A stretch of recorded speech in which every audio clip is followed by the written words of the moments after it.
नमस्कार विद्यार्थी मित्रांनो, तुम्हा सर्वांचं मिस्टर प्रोफेसर या यूट्यूब चॅनलवर मी स्वागत करतो. This is our video lecture number 7 we are discussing the previous year questions from the thermodynamics. ठीक आहे.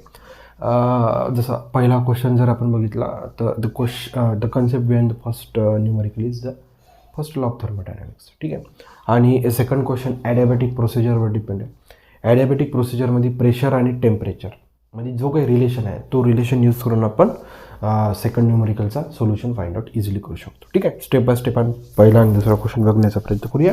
The first one is from the CBSE PMT 2011 and the second one is from the NEET 2013. दोन्ही अतिशय काय म्हणू शकतो difficult नाही आहे. Okay, म्हणजे लेवल खूप काही नाही आहे. इझिली तुम्ही दोन्ही पण क्वेश्चनचे सोल्युशन सॉल्व करू शकता. Firstly we will move to the solution number first numerical. During an isothermal expansion a confined ideal gas does minus 150 joule of work against its surrounding. Full stop. This implies the following statement. कोणतं statement imply करते बघा. ठीक आहे. समजा एक आपण container consider केलं. ठीक आहे. या कंटेनरमध्ये समजा एक कोणता तरी आयडियल गॅस आहे. ठीक आहे. आणि आयसोथर्मल एक्सपान्शन आहे इथं. Okay, isothermal expansion. ठीक आहे. आयसोथर्मल म्हटलं की टेम्परेचर कसं राहायला पाहिजे, कॉन्स्टंट. हे लक्षात. आणि सिस्टम काय होता, एक्सपांड होत आहे, म्हणजे हे एक्सपांड होऊन राहिलं. ठीक आहे. सिस्टम काय होऊन राहिली बेटा, एक्सपांड. ठीक आहे. ओके, हे आतमधलं जो काही गॅस आहे याला आपण म्हणतो सिस्टम, आणि आजूबाजूचं काय राहते बेटा, सराउंडिंग. सगळ्या गोष्टी क्लिअर कट अंडरस्टँड करून घ्या. ठीक आहे. आणि सिस्टम काय होऊन राहिली, एक्सपांड. याचा अर्थ या सिस्टममध्ये जो काही गॅस आहे तो गॅस मॉलिक्युल्स सिस्टमच्या वॉल्सवर काय अप्लाय करून राहिला, फोर्स, प्रेशर अप्लाय करून राहिला. ठीक आहे. प्रेशर टेम्परेचर कसं ठेवून, कॉन्स्टंट, कारण की आयसोथर्मल प्रोसेस आहे आणि आयसोथर्मल म्हणजे एक्सपान्शन आहे. म्हणजे याचा अर्थ सिस्टम कोणावर वर्क डन करत आहे, सराउंडिंगवर. ओके, म्हणजे सिस्टम काय करणार, एनर्जी लॉस करणार. एनर्जी काय करणार, लॉस. ठीक आहे. आणि जो काही सिस्टमनं वर्क डन केलेला आहे तो किती दिला आहे तुम्हाला, -150 joule. Okay, change in work done. ठीक आहे, -150 जूल. ठीक आहे. आणि आयसोथर्मल एक्सपान्शनमध्ये चेंज इन इंटरनल एनर्जी किती राहते, 0. ठीक आहे. एवढ्या गोष्टी आपल्याला म्हणजे या डाटावरून आपल्याला सांगता आलं. ठीक आहे. आता बघा काय झालं, मग त्यांनी ऑप्शन विचारला की 150 joule of heat energy add झाली की रिमूव्ह झाली, की 300 joule of heat energy add झाली, की there is no transfer of energy. बघा हे वाक्य अतिशय चुकी आहे. ठीक आहे. कारण की there is no transfer of energy कुठे पॉसिबल आहे, adiabatic processor.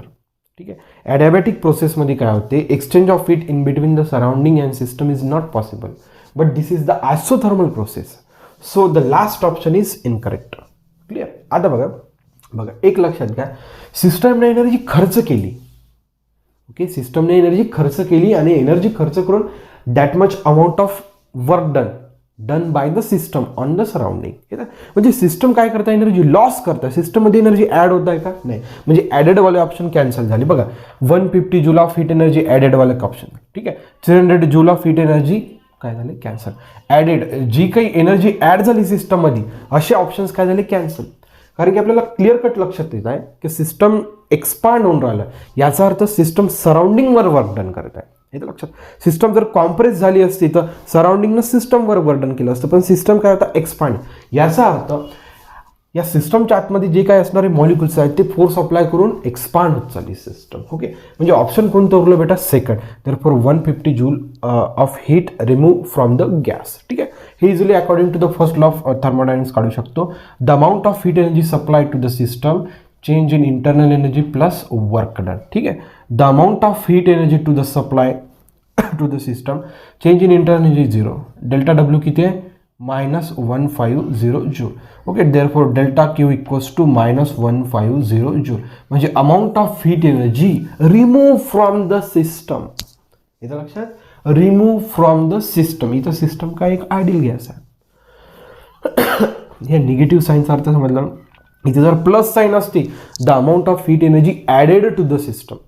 Okay, but delta Q equals to किती आला, minus.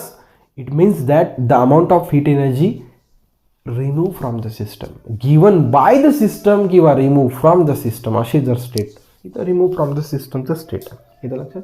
Therefore, the option number second one is the correct one.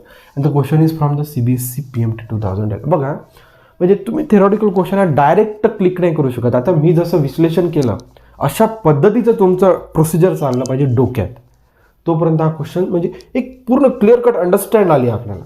Okay, याच्यात तुम्हाला प्रॉब्लेम नाही. क्लिअर, पॉज करा, नोट डाऊन करा. So we can move to the numerical number second.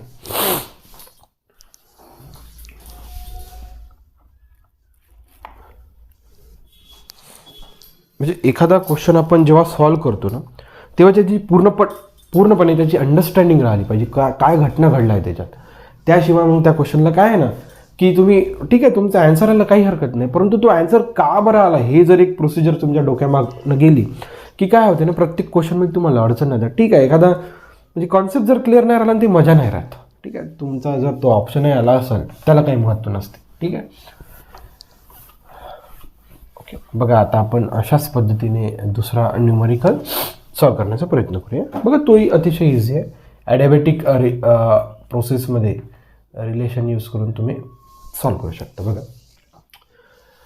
During and adiabatic process. ठीक आहे, प्रोसेसला मी पहिल्याच लेक्चरमध्ये सांगितलं थर्मोडायनॅमिक्समध्ये 4 प्रोसिजरला खूप महत्त्व आहे. ठीक आहे, during and adiabatic process the pressure of gas is found to be proportional to the cube of its temperature. काही हरकत नाही, क्यूब.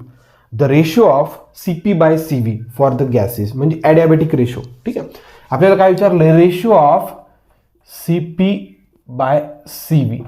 ठीक आहे, CP/CVलाच आपण काय म्हणतो, गामा म्हणतो. ठीक आहे, आणि प्रोसेस कोणती आहे इथं, ॲडियाबॅटिक प्रोसेस. ठीक आहे, ॲडियाबॅटिक प्रोसेस म्हणजे exchange of heat not allow. Okay, in between surrounding and system. There is no exchange of heat in between surrounding and system. कोण सांगते आपल्याला, ॲडियाबॅटिक प्रोसेस. ठीक आहे, चला काय हरकत. आणि त्यांनी गिवन म्हटलं आहे का या प्रोसेसमध्ये जो काही प्रेशर आहे तो डायरेक्टली प्रोपोर्शनल आहे cube of temperature. The pressure of gas is found to be proportional to the cube of its temperature. ठीक आहे, हे स्टेट. ठीक आहे, काय हरकत. आता ॲडियाबॅटिक प्रोसेसमध्ये प्रेशर आणि टेम्परेचरमध्ये रिलेशन आहे gamma upon gamma -1. Pressure is directly proportional to temperature. टेम्परेचरचा पॉवर काय राहिला पाहिजे, gamma upon gamma -1. Make it equation number second. हे गिवन आहे, this is the given, that is the pressure of the gas is found to be the cube of the temperature. Okay, and this is from the adiabatic process. Adiabatic प्रोसेसमध्ये pressure आणि टेम्परेचरमध्ये relation आहे. Clear. आता बघा, equation 1 आणि 2ला जर तुम्ही compare केलं तर लेफ्ट हँड साईडला काय आहे, प्रेशर. राईट हँड साईडला काय आहे, टेम्परेचर. म्हणजे तुम्ही टेम्परेचरचे पॉवर्स काय करू शकता, comparing the powers of temperature from the both equations. याच्या लक्षात, आपल्याला CETत काही इतकं स्टेप बाय स्टेप जायचं नाही. तुम्हाला समजण्यासाठी मी प्रत्येक सोल्युशन स्टेप बाय स्टेप जात असतो. ठीक आहे, हे पॉवर्स आपल्याला काय करायचं, equate. Therefore gamma upon gamma -1 equals to 3. आणि आपल्याला गामाची व्हॅल्यू फाइंड आउट करायचं आहे. ठीक आहे, देअरफॉर गामा इक्वल्स टू बघा 3 टाइम्स गामा -1 करू शकतो आपण. ठीक आहे, therefore gamma equals to 3 gamma -1. Therefore gamma equals to 3 gamma -3 ना रे, 3 जर ब्रॅकेटला मल्टिप्लाय केलं 3 गामा -3. ठीक आहे, गामा आता हा 3 गामा इकडे शिफ्ट करू, -3 गामा इक्वल्स टू -3. ठीक आहे, -2 गामा इक्वल्स टू -3. देअरफॉर बघा minus minus get cancel. Therefore gamma equals to 3/2. This is the value of CP/CV, that is 3/2. तुम्ही जर ऑप्शन बघितला तर option 4th is a present आहे and the question is from the NEET 2013.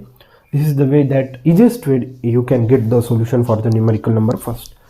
And the question is from the NEET 2013. इथं लक्षात अतिशय म्हणजे आपण सिम्पल फॅक्ट यूज केले.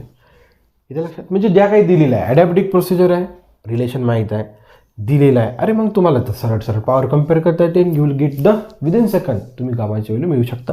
अल्जेब्रा काही नाही, मला वाटते 5वीतलाही 6वीतलाही मुलगा हा अल्जेब्रा करू शकतो. क्लिअर, तुम्ही तर करणारच. ठीक आहे, आपला उपक्रम आवडत चालला असेल तर नक्कीच लाईक शेअर सबस्क्राईब करायला विसरू नका. So thank you for watching. See in the next video.